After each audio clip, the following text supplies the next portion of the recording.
오늘은 1학년 2학기 수학 엄마지도법에 대하여 알려드리겠습니다. 1학기에는 50가지의 수를 배우면서 수의 개념 및 수 감각을 형성했다면 2학기 첫 단원에서는 두 자릿수를 배우면서 자릿값의 원리를 익히게 됩니다. 아이들은 54라고 쓰여 있으면 무의식적으로 54라고 읽는데요. 왜 아이들은 54라고 읽지 않고 54라고 읽을까요? 여기에 위치적 기수법이란 비밀이 숨겨 있습니다. 위치적 기수법이란 각 숫자를 쓰는 자리의 값을 미리 정해놓는 걸 말하는데요. 그 자리에 쓰여져 있는 숫자와 함께 정해진 수의 값도 같이 읽는 거죠. 다시 말하면 오른쪽으로부터 두 번째 자리는 10의 자리이기 때문에 숫자 뒤에 10을 붙여서 54라고 읽게 되는 겁니다. 그러면 부모는 이런 어려운 원리를 어떻게 지도해야 할까요? 먼저 수 모형을 이용해서 십진법의 원리를 알려주는 게 첫걸음입니다. 즉, 10개씩 묶음의 수는 왼쪽에 쓰고 뒤에 10을 붙여 읽는 것이고 낱개의 수는 오른쪽에 쓰고 숫자만 읽는다는 것을 반복해 설명해 주면 됩니다. 그런 다음 두 자릿수를 10개씩 묶음의 수와 낱개의 수로 나누는 활동을 하면서 원리를 익히면 개념을 쉽게 다질 수 있는데요. 78이라는 수가 있다면 아이가 10묶음 7개와 낱개 8개로 나누는 활동을 하면서 도와주는 겁니다. 이런 식으로 개념을 다져 놓으면 향후 세 자릿수, 네 자릿수의 학습을 할 때도 도움이 되겠죠? 이 외에도 주변에서 접할 수 있는 물건을 이용해 자릿수를 익히는 방법이 있는데요. 예를 들어 좋아하는 사탕을 10개씩 통에 담은 후 남은 낱개 사탕과 함께 세어서 총 사탕 개수를 말하기. 과일 그림을 그려놓고 10개씩 묶어보는 활동을 하는 것도 좋은 방법입니다. 이 정도 활동만 하더라도 아이는 재미있게 그리고 확실히 두 자릿수 개념을 익힐 수 있습니다. 2학기 때는 1학기 때에 이어 크기 비교도 다시 등장하는데요. 1학기에는 작다, 크다 등의 표현을 사용해서 수의 크기를 비교했다면 2학기 때부터는 기호, 즉 부등호를 사용하여 수의 크기를 비교하게 되는 게 차이점입니다. 아이들은 처음 접하는 부등호이기 때문에 방향을 혼동하기가 쉬운데요. 바둑알 같은 소품을 이용해서 큰 수, 작은 수로 나눠 놓고 더 큰 수 쪽으로 손을 벌리면서 쉽게 설명해주면 아이들은 금방 이해합니다. 짝수와 홀수도 등장하는데요. 짝수는 둘씩 짝을 지을 수 있어 짝수라고 설명하면 대부분 쉽게 이해하지만 홀수를 어려워하는 아이들이 덜어 있습니다.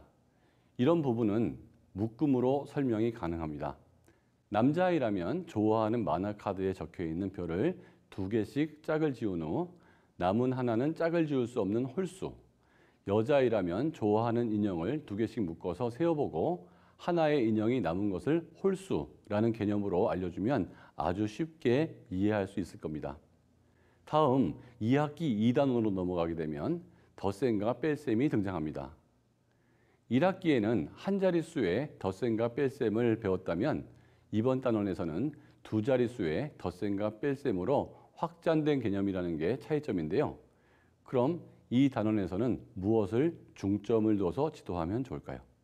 우선 덧셈과 뺄셈을 배우기 전에 덧셈과 뺄셈이 필요한 상황을 이해하는 것이 중요하겠죠?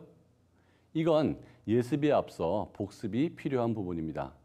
덧셈은 사과가 있는데 더 사와서 사과가 모두 몇 개인지 구하는 첨가, 그리고 사과와 배의 수를 모두 구하는 합병이 있고요.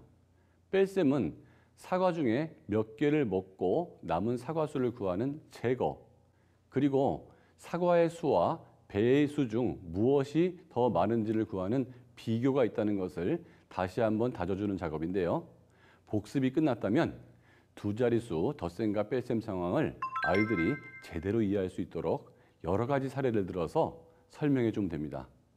예를 들어 아빠의 나이는 38세, 형의 나이는 11세라면 아빠와 형의 나이의 합은 얼마일까? 라는 물음으로 두 자릿수 합병의 덧셈 설명을 할 수 있고요.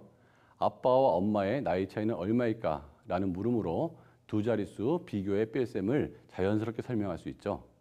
이렇듯 일상생활 속의 작은 상황 하나에서도 다양한 또 덧셈과 뺄셈이 가능하니까 수시로 아이와 함께 문답을 하시기 바랍니다. 또한 앞서 1단원에서 설명한 위치적 기수법이 덧셈과 뺄셈에서도 매우 중요합니다. 즉 10의 자리수는 10의 자리수끼리, 1의 자리수는 1의 자리수끼리 더한다는 것이죠. 엄마들에게는 당연한 이야기처럼 들리겠지만 두 자리수의 덧셈과 뺄셈을 처음 접하는 자녀들에게는 생소할 수 있는 이야기입니다. 예를 들어 54 더하기 23에서 왜 5와 3을 더하면 안 되는지 아이들은 쉽게 이해할 수 없다는 뜻이죠. 이럴 때는 먼저 수 모형으로 직접 더하거나 빼는 활동을 한 후에 세로로 식을 써서 자리값이 같은 수끼리 세로로 더하는 과정을 직접 보여주면서 이해시키는 것도 좋은 방법입니다. 이렇게 엄마가 일상생활에서 여러 상황을 만들어 아이와 놀듯 대화하듯 수학을 가르친다면 우리 아이들 2학기 수학도 쉽고 즐겁게 해나갈 수 있을 겁니다.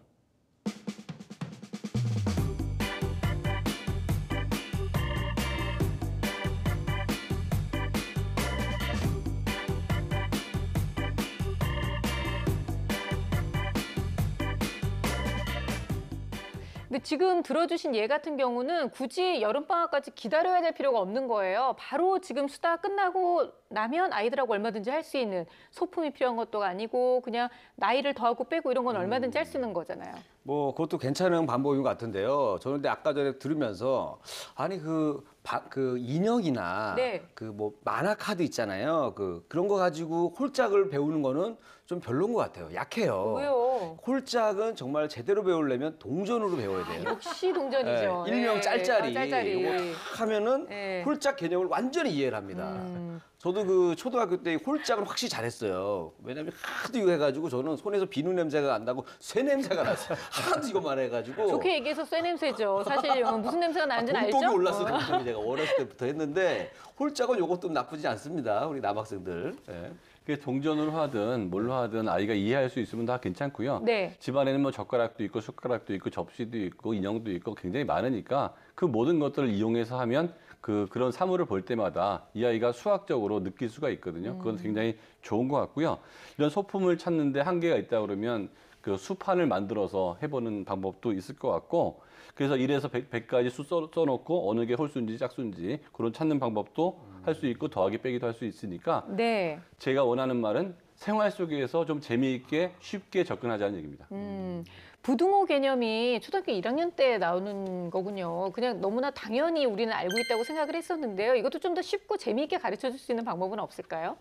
의외로 이 부등호 개념을 저학년 친구들이 많이 어려워해요. 네. 그래서 뭐 부피가 크면 무게도 무거울 것이다라고 생각하는 선입견이 강하거든요.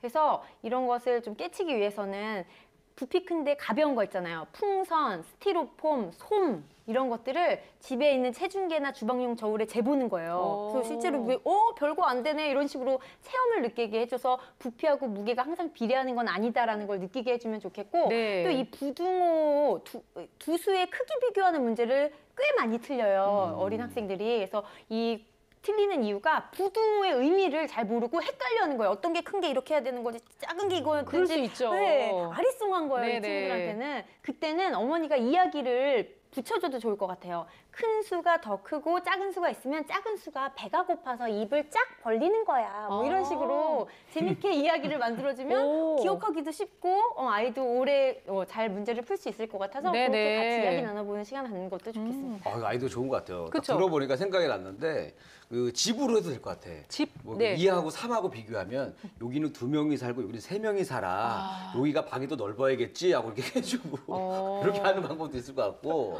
뭐 부모는 막 저런 게 할 것 같아요. 요즘 아이가 내 집 있으면. 마련 때문에 고민이 많죠. 네. 많이 비싸더라고요. 어쨌든 그거랑 이제 등호도 제가 생각났어. 등호도. 아까 등호를 어떻게 하면 될까요? 얘기해서 아이디어 네. 얻었는데 등호도 이거잖아요. 아까 입을 벌린다 그랬잖아요. 등호는 그러니까 2하고 2면 숫자가 같으니까 등호를 써야 되잖아요. 애는 나랑 똑같기 때문에 숫자가 똑같으니까 입을 다물고 있어. 근데 애도 입을 다물고 있어. 그래서 이거야. 네. 괜찮아요? 네.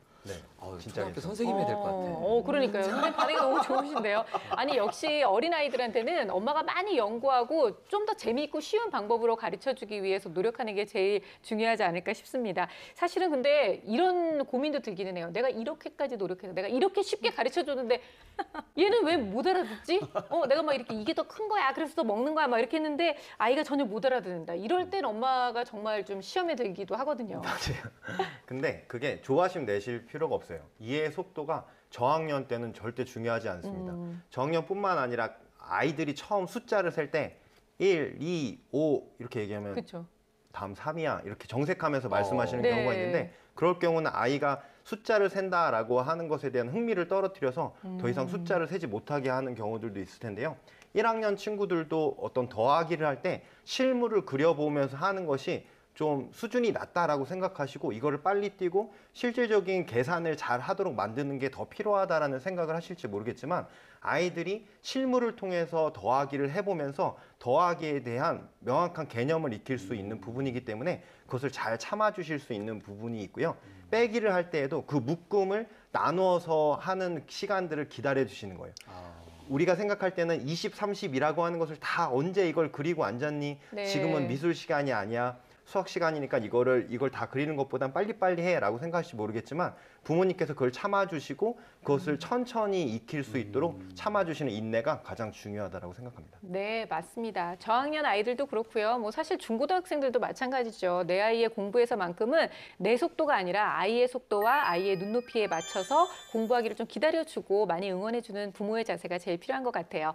자, 400조 수학을 통해서 해결하고 싶으신 여러분들의 수학적 궁금증 있으시면 저희 홈페이지를 통해서 올려주시고요. 내 자녀의 수학 고민도 저희들 늘 항상 받고 있으니까 많이 올려주시기 바랍니다. 오늘 수학은 여기까지고요. 저희는 다음 시간에 다시 찾아오겠습니다. 감사합니다.